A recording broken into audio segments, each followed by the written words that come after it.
ওল আমাদের দেশে গ্রীষ্মপ্রধান দেশ বা পশ্চিমবঙ্গ ভারতের বিভিন্ন অঞ্চলে উলের চাষ হয়। এই উল চাষ করতে গেলে প্রথমে মাটি লাঙল দিয়ে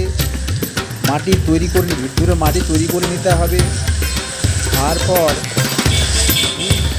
দুই থেকে আড়াই ফুট অন্তর অন্তর 2 ফিট বাই 2 ফিট গর্ত করতে হবে, ডোবা করতে হবে।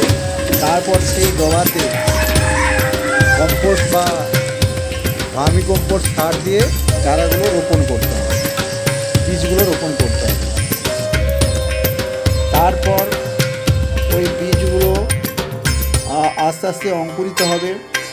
অঙ্কুরিত হলে এই গাছগুলো আস্তে আস্তে বড় হবে। এই বীজগুলো সচরাচর হয়ে 150 থেকে 200 গ্রামের পরিণত হয়। কোনো বড় বীজও হয়, বড় বীজগুলোকে কেটেও লাগানো যায়।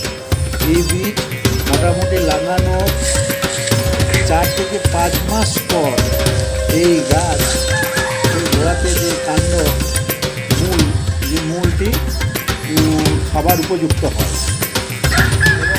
এর ওজনও প্রায় 25 থেকে 30 কিলোগ্রাম পর্যন্ত হয় ঠিকভাবে চাষ করলে। ওলের ইংরেজি নাম হলো এলিফ্যান্ট ফুড বা স্থানীয় ভাষায় সুরান বা ওল বলে।